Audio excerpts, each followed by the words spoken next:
તો કડી અને વિસાવદર વિધાનસભા બેઠકની પેટાચૂંટણીને લઈને સમાચાર। પ્રદેશ ભાજપે બંને વિસ્તારોમાં શરૂ કરી છે સેન્સ પ્રક્રિયા પૂર્ણ કર્યા બાદ આવતીકાલે મળશે ભાજપ પાર્લામેન્ટરી બોર્ડની બેઠક। પાર્લામેન્ટરી બોર્ડ બંને બેઠકો માટે બનાવશે 3 નામની પેનલ। આ નામની પેનલ બનાવીને હાઈકમાન્ડને મોકલવામાં આવશે। બાદમાં જાહેર કરાશે બંને બેઠકો પર ભાજપના ઉમેદવારોના નામ। તો બંને બેઠકો પર જામશે ત્રિપાંખીયો જંગ।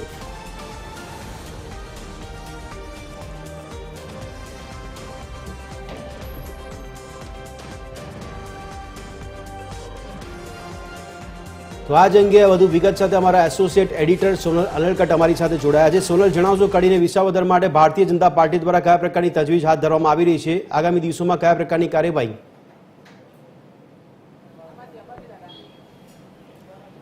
કડી અને વિસાવદર બેઠક પર પેટાચૂંટણીની જાહેરાત થઈ ચૂકી છે, ત્યારે ભાજપ, કોંગ્રેસ અને આપ ત્રણેય કમર કસી છે। મહત્વનું છે ભદ્રેશ કે કોંગ્રેસ તરફથી અગાઉ નિરીક્ષકો જાહેર કરી દેવામાં આવ્યા હતા, ભાજપે પણ નિરીક્ષકો જાહેર કરી દીધા છે અને આજે સેન્સ પ્રક્રિયા બંને બેઠકો પર શરૂ પણ કરવામાં આવશે।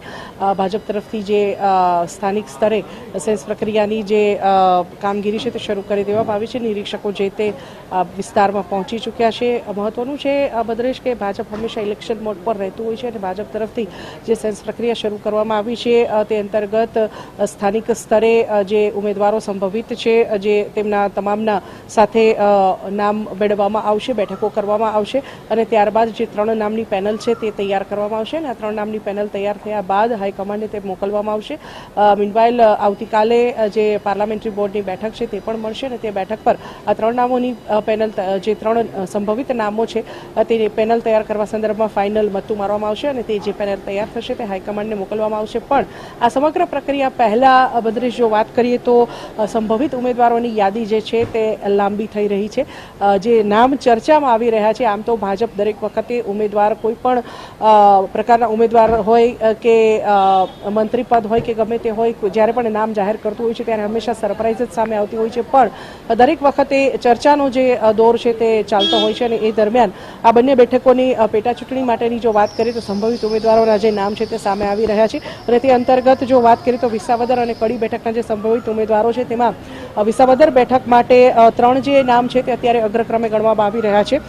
કિરીટ પટેલ જે પૂર્વ જૂનાગઢ જિલ્લા પ્રમુખ રહી ચૂક્યા છે તેમનું નામ આગળ છે। આ ઉપરાંત પૂર્વ ધારાસભ્ય હર્ષદ રીબડિયા અને ભૂપત ભાયાણીના રાજીનામા આપવાથી જે આ બેઠક છે તે ખાલી પડી હતી અને હવે ભૂપત ભાયાણીનું નામ પણ આ જે સંભવિત ઉમેદવાર તરીકે ચર્ચામાં છે। આ ઉપરાંત કડી બેઠક માટે મહત્વની વાત એ છે કે કડી બેઠક જે છે તે અનામત બેઠક છે અને આ બેઠક પર જે ઉમેદવારોના નામ સામે આવી રહ્યા છે તેમાં સુરેશ પરમાર જે પૂર્વ ધારાસભ્ય છે અને સાથે સાથે જ હિતેશ મકવાણા જે પૂર્વ મેયર રહી ચૂક્યા છે ગાંધીનગરના, નરેશ ચાવડા જે પ્રદેશ બેઠક સંયોજક છે, રમેશ સોલંકી જે પૂર્વ ચેરમેન અનુસૂચિત જાતિ આર્થિક વિકાસ નિગમના રહી ચૂક્યા છે, સાથે સાથે પૂનમ મકવાણા જે પૂર્વ સંસદીય સચિવ છે અને ધારાસભ્ય છે, પ્રહલાદ પરમાર જે પૂર્વ પ્રમુખ રહી ચૂક્યા છે જિલ્લા પંચાયત મહેસાણાના અને સાથે જ જશીબેન પરમાર જે જિલ્લા મહિલા મોરચા આગેવાન ગણાય છે સ્થાનિક સ્તરે અને સાથે જ પૂર્વ ધારાસભ્ય હિતુ કરોડિયા।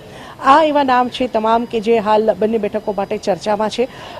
અત્યારે જે નામ સામે આવી રહ્યા છે આ સંભવિત તમામ નામ છે। દરેક જે સ્થાનીય સ્તરના જે નેતાઓ છે તેઓ એડીચોટીનું જોર લગાવી રહ્યા છે કે તેમને ટિકિટ મળે, પણ ભાજપની જ્યારે વાત કરવામાં આવે ત્યાં ભદ્રેશ ત્યારે ચોક્કસપણે એ વાત માની શકાય કે હંમેશા સરપ્રાઇઝ સામે આવતું હોય છે। જે નામ ચર્ચામાં છે તેમાંથી એકાદ નામને કદાચ સંભવિત છે કે ટિકિટ મળી જાય અથવા કોઈ નવું જ નામ સામે આવે તેવી પણ સંભાવના જવાબ આવી રહી છે। આપની જો વાત કરીએ તો વિસાવદર બેઠક પરથી ગોપાલ ઇટાલિયાનું નામ જાહેર થઈ ચૂક્યું છે। કડી બેઠક માટે હજુ સુધી નામ સામે આવ્યું નથી। આપ તરફથી પણ આ બેઠક પર જે નામ છે તે જાહેરાત કરી શકે છે। કોંગ્રેસ તરફથી જિગ્નેશ મેવાણીએ કડી બેઠક પરથી જે જવાબદારી છે તે સંભાળવાની ના પાડી હતી, ઉમેદવારી કરવાની ના પાડી હતી અને માટે કોંગ્રેસ માટે જે મુશ્કેલી છે તે સર્જાઈ છે। આવા સંજોગોમાં મહત્વનું એ પણ રહે છે ભદ્રેશ કે ભાજપ અને કોંગ્રેસ બંનેની જે આપ અને કોંગ્રેસ બંનેનું જે ગઠબંધન હતું તે આ બંને પેટાચૂંટણીની બેઠકો પૂરતું તૂટ્યું છે।